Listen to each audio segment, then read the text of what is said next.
Hello students, welcome to my new video for class 10, chapter 3rd metal and non-metals।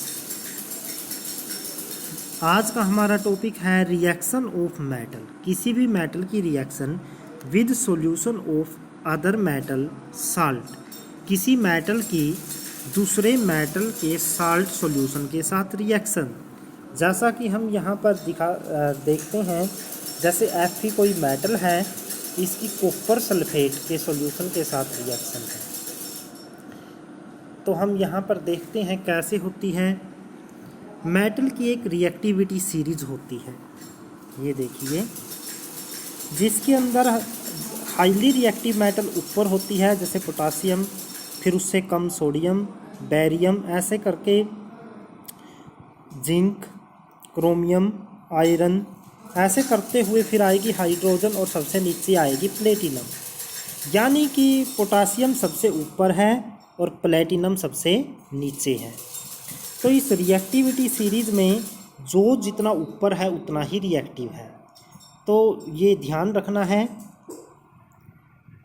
तो क्या यही बात बोली गई है, मेटल जो हायर हैं रिएक्टिविटी सीरीज में, वो अपने से नीचे वाली मेटल को उसके साल्ट के सॉल्यूशन से डिस्प्लेस कर सकती है। जो मेटल हायर है रिएक्टिविटी सीरीज में, वो अपने से नीचे वाली मेटल को उसके साल्ट के सॉल्यूशन से डिस्प्लेस कर सकती हैं। कैसे? हमने एक बीकर लिया, उसमें कॉपर सल्फेट भरा, उसका कलर ब्लू होता है।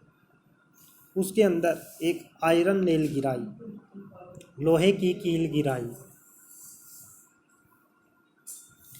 तो क्या होगा? जो आयरन है वो कॉपर से ज़्यादा रिएक्टिव है, इसलिए जो आयरन है वो कॉपर को उतारकर कॉपर की जगह आयरन सल्फेट बनाएगा। देखो SO4 यूं का यूं आयरन से आयरन लग जाएगा और कॉपर को एक तरफ फेंक देगा। इससे जो सॉल्यूशन है उसका कलर ग्रीन हो जाएगा। इसको बोलते हैं डिस्प्लेसमेंट रिएक्शन। ये फर्स्ट चैप्टर के अंदर भी आई है, सेम टॉपिक है ये। Fe मीन आयरन, वो ज़्यादा रिएक्टिव है कॉपर से। जब आयरन की नेल को कॉपर सल्फेट सॉल्यूशन में रखते हैं तो ये क्या करता है? It displace copper from solution. ये कॉपर को डिस्प्लेस कर देता है। जो ब्लू कलर का सॉल्यूशन था वो ग्रीन हो जाता है। कैसे? CuSO4 का सॉल्यूशन है ब्लू कलर का, आयरन की ऑब्जेक्ट रखी, आयरन कॉपर को डिस्प्लेस कर देगी, यानी इसकी जगह बैठ जाएगी, बन जाएगा FeSO4, साथ में रह जाएगा कॉपर। तो जो ये फेरस सल्फेट है, इसी का कलर कैसा होता है? ग्रीन होता है। लेकिन हमें कैसे पता चला कि आयरन कॉपर को डिस्प्लेस करती है? अगर हम रिएक्टिविटी सीरीज को देखें तो यहाँ पर आयरन ऊपर है और कॉपर नीचे है, मतलब आयरन ज़्यादा रिएक्टिव है, इसलिए आयरन कॉपर को डिस्प्लेस कर सकता है। जिंक, कॉपर सल्फेट, क्या ये रिएक्शन होगी? तो हम देखते हैं पहले जिंक को। जिंक कहाँ पर है? ये रहा, और कॉपर ये रहा। तो जो ये जिंक है कॉपर से ज़्यादा रिएक्टिव है, इसलिए ये कॉपर को क्या कर सकती है? डिस्प्लेस।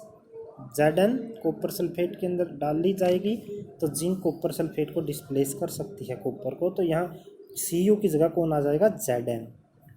अब ऐसे ही क्या जिंक आयरन सल्फेट से आयरन को डिस्प्लेस कर सकती है? जिंक देखो कहाँ पर है,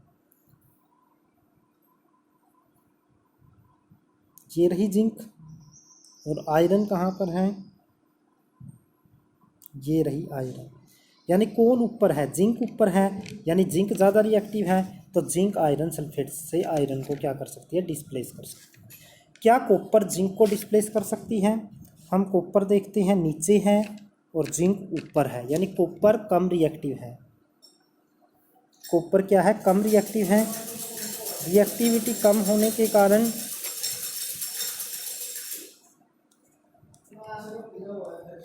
कॉपर जिंक सल्फेट से जिंक को डिस्प्लेस नहीं कर सकती।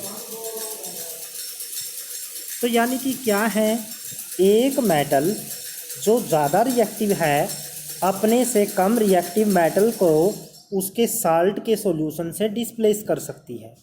Highly reactive metal less reactive metal को उसके साल्ट के सॉल्यूशन से डिस्प्लेस कर सकती है।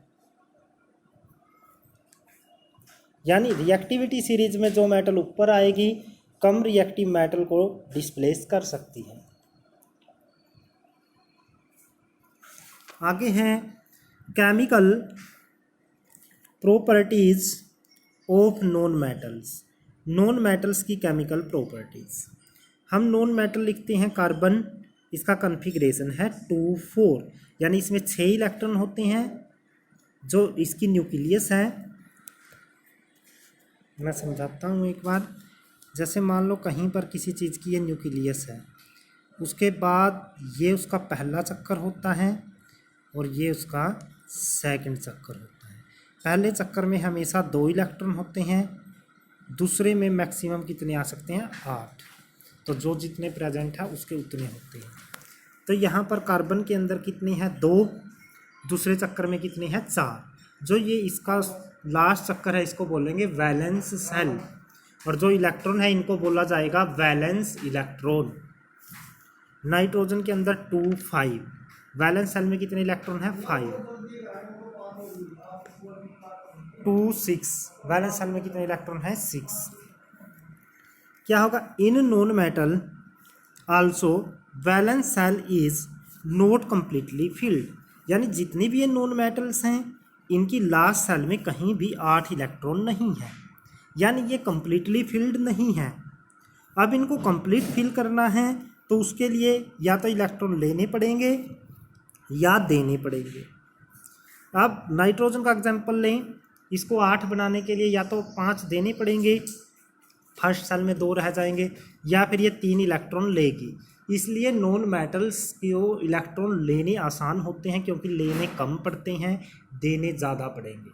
तो ये इलेक्ट्रॉन्स को लेना पसंद करती है। कार्बन ना दे सकती ना ले सकती, ये कोवैलेंट बॉन्ड बनाती है, शेयर करती है ये। तो नाइट्रोजन क्या करेगी, 3 इलेक्ट्रॉन लेगी और N3 नेगेटिव आयन बन जाएगा। अब इसकी लास्ट सेल में कितने हो गए, 8, नोबल गैस का कॉन्फ़िगरेशन है। इसी प्रकार ऑक्सीजन की लास्ट सेल में 6 थे, इसको कितने इलेक्ट्रॉन चाहिए, 2 इलेक्ट्रॉन ले लिए तो 8 हो गए। जितने इलेक्ट्रॉन लिए हैं उतना ही नेगेटिव चार्ज आएगा, यानी ये बन गया 2 negative ion. Non metal take electron so called electronegative. Electronegative का मतलब होता है इलेक्ट्रॉन गेन करने वाला, इलेक्ट्रॉन लेने वाला। अब है reaction of non metal with oxygen. Non metal की और ऑक्सीजन की reactions. Non metals react with air. Non metal air यानी ऑक्सीजन से रिएक्शन करेंगी और जो बनेगा उसको बोलते हैं ऑक्साइड। अगर मेटल रिएक्शन करती है तो ऑक्सीजन के साथ तो हम बोलते हैं मेटल ऑक्साइड। नॉन मेटल जब ऑक्सीजन से रिएक्शन करेगी तो हम बोलेंगे non metal oxide. Non metal plus oxygen क्या बन जाएगा, नॉन मेटल ऑक्साइड। एग्जाम्पल है C+O2, हीट गर्म करना पड़ेगा इसको, फिर बनेगा CO2। यहाँ पर है S8, यहाँ पर ऑक्सीजन के साथ रिएक्शन करेगा और यहाँ पर बन जाएगा SO2, सल्फर डाइऑक्साइड। ये कार्बन डाइऑक्साइड, C से कार्बन 2 आया है इसलिए डाई, ऑक्सीजन है इसलिए ऑक्साइड। SO2 फॉर्म, लेकिन SO2 को अगर और ऑक्सीजन मिलती रहेगी तो SO2 क्या बनाएगी, SO3। लेकिन इसके लिए कंडीशन है, SO2 को कितने टेम्परेचर पर गर्म करना पड़ेगा, 723 केल्विन, 723 केल्विन पर वेनेडियम ऑक्साइड के साथ। वेनेडियम ऑक्साइड कैटालिस्ट का काम करेगा। SO2 plus O2 vanadium oxide की प्रेजेंस में ये रिएक्शन होगी और बन जाएगा SO3। यानी कि नॉन मेटल ऑक्सीजन से रिएक्शन करके क्या बनाती हैं, उनके ऑक्साइड्स।